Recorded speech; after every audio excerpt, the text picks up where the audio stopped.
What's going on, everyone? Seth Miranda here, coming to you from NAB 2022, right here in Las Vegas, which is the first time we've been here in 2 years since, that thing happened. So I'm pretty excited to go hit this floor, see some old friends, meet some new people, see what's new out there in the game, see what's going back on track as the world starts moving again. Let's go storm the floor and let's go see what's going on. So you guys heard me talk about those AngelBird CEO Type B cards over on Rewind when I got my Z9, right? We're recording to them right now. Well, Roman, the CEO of AngelBird, stopped by and he had to show us this, the 4 terabyte Mark IIs. Where did this come from? Was this in development forever? Tell me. Not forever, but for at least the last year, we had been working on these. And as you know, 4 terabyte, also you have to support it in camera. Right. So it's not just that you have high capacity, but you also have to be able to have a camera which does actually support 4 terabyte, because most of the cameras currently, they support up to 2 terabyte only. Right. But the game is changing right now. Well, you guys are doing a lot of things different. One, the cards we're recording to right now are ridiculously aggressively priced, super fast, 500 and 160 gigabyte right there in that camera with a 4 terabyte. Plus, you work closely with Nikon to develop it, so you're really looking at the industry and what it needed. But more than anything, you're just seeing a need for where you guys can plug in as AngelBird. You've been known as this like super pro brand, not really on a consumer level, but you're kind of peeking your head in there a little bit, no? That's true, yeah. I mean, what we learned and our technology, what we are driving, we now get it to a more mass market, I would say it. Yeah. And I would not even say aggressively priced, well priced. Well priced for that market who needs these capacities, who needs these kind of technology for especially these cameras which are out there right now. Oh no, we're getting more and more powerful every day. I mean, we just did the firmware update on that Z9. We're talking about 8.3K 60 raw 12-bit video inside that camera. You need the cards to support it, right? But you guys also think differently, and he just clued me into a whole thing. Some of you guys messaged me about the CEO Type B cards that I was talking about not working in the D850 and some other older cameras that were XQD that then switched over to CEO B. You actually have firmware for memory cards. You have firm updates for memory cards to work. Can you explain that about the procedure and where that came from? Yeah, that's true. I mean, what we want to do, and as you know, the industry, the technology is changing that fast. Yes. We also have to do that on the card side. So we have to adapt cameras, older cameras, newer cameras. We have to always be sure that we are on the latest edge to support and be compatible there. And so we said, okay, we want to make sure that the cards, that the customer, the end user is able to have the card as long as possible. Because as you probably know, you have still probably some CF cards laying around. Yep. They still work. But now with the newer technologies, you have to be able to really adjust and also push into new features. And this is the reason why we introduced the firmware updates. And that's a crucial thing. If you can do that, you can ensure that the customer can be serviced. Yeah, that's really pro-brand thinking, is constant support. So just so you guys know, you do need the AngelBird specific card reader. There's so many protocols to CEO Type B that without making issues out there, they had to limit it to just their card reader. But if you do have an older camera like a D850, which isn't even that old by the way, but that was an XQD that switched over to CEO and you're not getting these cards to read, it's a firmware update. That's it. So check the AngelBird site out. Don't forget to keep checking up on them for more firmware updates if you're already in the cards themselves. Roman, thank you so much. You're disrupting this industry. I'm really excited to see where you go forward. I got a feeling you're going to be doing some big things this year. Oh, for sure. Thanks for hanging out, man. Thanks, you. Man. Thank you. So we're here at Anton Bauer, one of the biggest names in batteries in production, hands down. I got Ted with me. Now we're doing a lot of higher stuff, higher frame rates, higher resolutions, a lot more data. With that comes more processing, which means more power, a lot more stuff to add on to rigs. We need batteries, right? So what do we got here with these 26 volts? Yeah, absolutely. So Anton Bauer has got a native 26 volt solution, which is kind of unique to the high voltage battery space. It's a gold mount plus mounting mechanism, okay? So it maintains that positive locking mechanism that you get when you put a traditional gold mount on there, but there's a little bit of a mechanical interference in the design so that this hood that covers the pins here, you can't put this on a 14 volt bracket. You can't damage any of your equipment. Right. However, if you need to use it on a 14 volt piece of equipment, you can just use the 14-volt converter bracket. So we're talking about backwards compatibility here. Backwards compatibility across the entire use cases, okay? So this 26-volt LP4 charger, which is the high voltage charger, you can see here, it's got an XT90 gold mount 14-volt battery on it. Right. So this will charge both of those batteries, and you don't have to do 2 separate chargers for both of those use cases, just at the same way that you can use a converter bracket for the 26-volt You're native keeping the solution. kits cohesive pretty much, and you don't have to worry about it from either mounting or even a charging perspective. It's not 2 separate systems. You can keep it all under the same umbrella. Absolutely, that's correct, and it's all of the great features that you're used to with the Dionic XT. 12 amps, best construction in the business, high use cycle counts. Yep. So. All right, great, man. Well, this is definitely needed. I feel like that's the thing, right? We're going to need more and more power going forward for all the more we're putting on these cameras, the processing, and all the extra data we're creating. I keep on calling it data, but it's like, that's really what it is now, right? Well, it is data, yeah, absolutely. And all of the things that we're hearing from the various camera manufacturers, it seems like this is the way that things are going for cinema, and we're getting out the solutions early for them to help the creators be able to do what they do without thinking about the power on the back end. If anyone's going to do it, it's Anton Bauer. Like, you're like the game, right? Well, Thank you so much for your time, man. Thank you.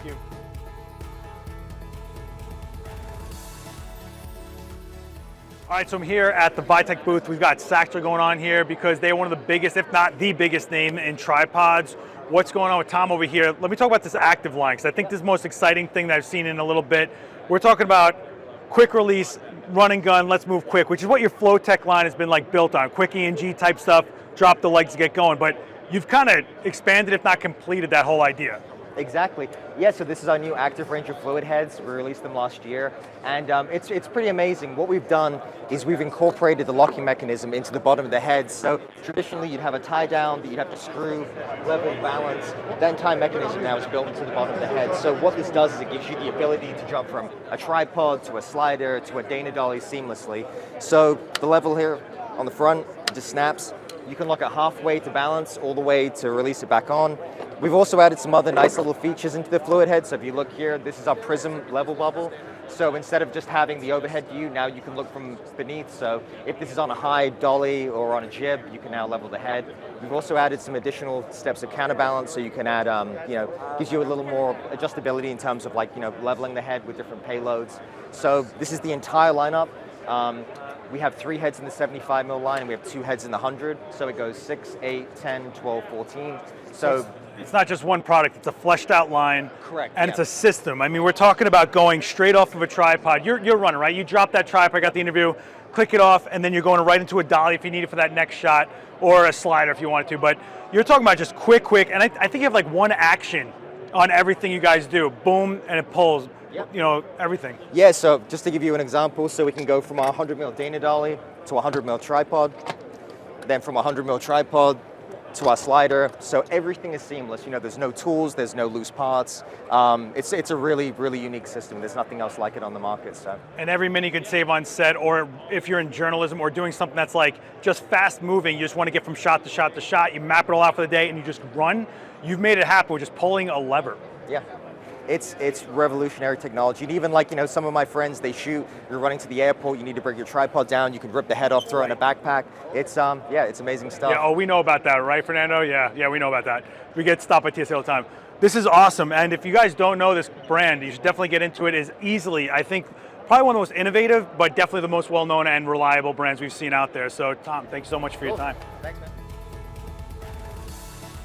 Well, it wouldn't be NAB unless we stop by to see my man Drew. How you been, man? Been a while. Wonderful. We've been working hard throughout the whole pandemic on some new toys. We're excited for the first NAB since 2019. Yeah, we haven't seen you in a couple of years. I've been writing you, messages here and there, be like, can you make this? I need that. But it looks like you've been busy here. We're going to talk about some time code going on here, which is something we don't really get to talk about too much. Yeah, I mean, the slate doesn't really get updated too much, and we were like, let's do something that's unique, different.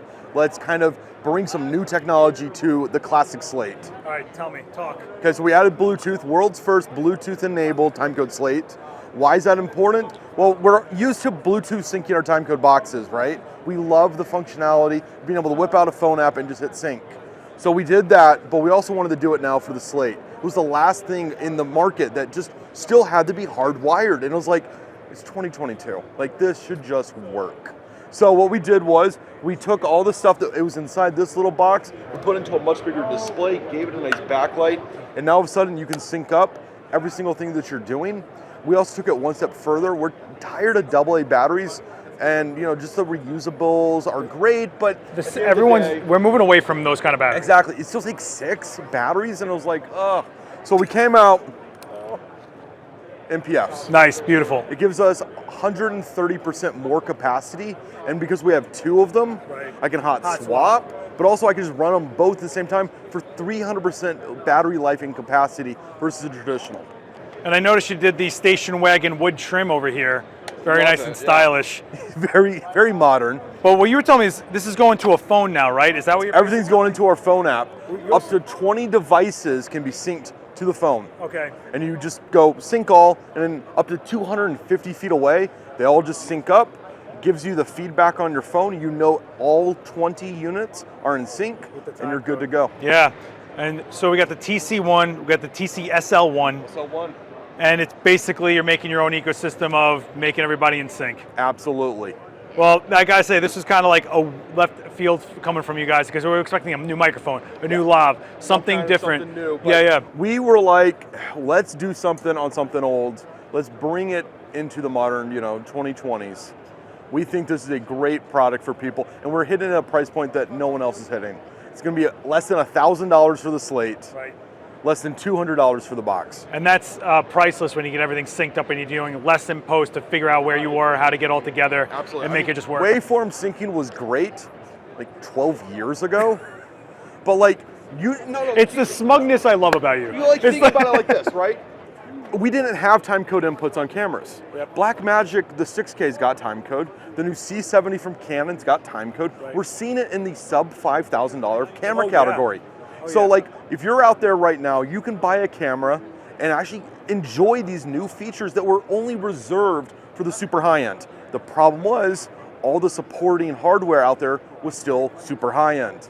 So if you've got time code on your camera, we wanted to make it so you can actually utilize all those new features that camera manufacturers have given us in the last 5 years. Don't get me started. We're seeing higher end features just being in the palm of your hand. 8K videos in the palm of your hand now, right? Absolutely. So we're looking at things that are becoming more and more accessible and hands-on for civilians looking to get hobbyists to get prosumer to become pro, or prosumers that are fine there and just self-publishing, right? We no longer are gatekeeping where the content goes. So you're just bringing everything else along with it. Right. So I mean, we've seen cameras drop in price. We now see time code on all these brand new cameras. I mean, you can get one for under sub $2,000 for these Blackmagics now. Yeah. And it's like, cool, but the accessory was still a $2,000 time code slate. Oh no, you're making everything reachable now. So I mean, Absolutely. It's not shocking. You guys have always thought outside the box, or what can you do, or what can you innovate. You're never looking to like clone or do what's just going on out there. You're always looking to do what you do. So this, I guess, is testament to it.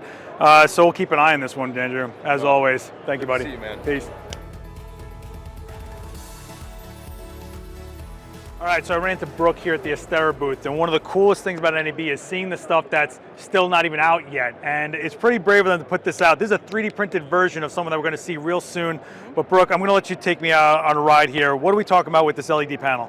This is the new Hydra panel that is going to start being released this summer. So it is 25 watts, 1298 lumen, and it's got a magnetic backing, so you can stick it on a truss very easily, and also you can connect them together as well. So yeah, you were telling me that the big thing here is the ecosystem. Of course, we Yes. have attachments and all that, but your big thing is this Titan engine, right? Yes, it is built with the Titan engine. So all the functionality that you have with the Titan tube is here with the Hydra panel and all of our evolution of products as well.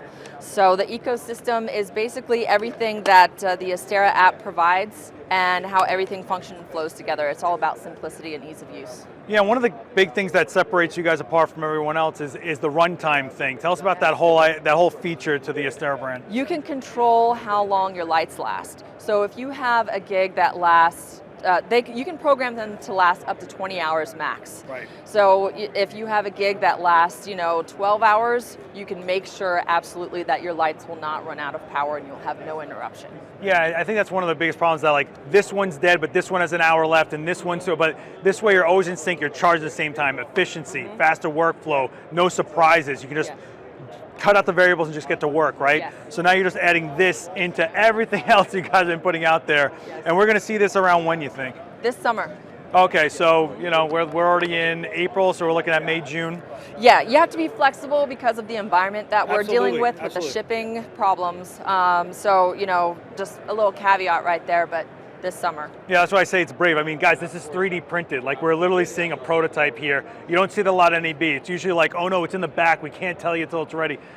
Brooke's out here like, nah, we're going to show you what we got coming. So very brave you. Thank you so much. I got so many attachments here. Yeah. Thank you so much. Absolutely, thank you.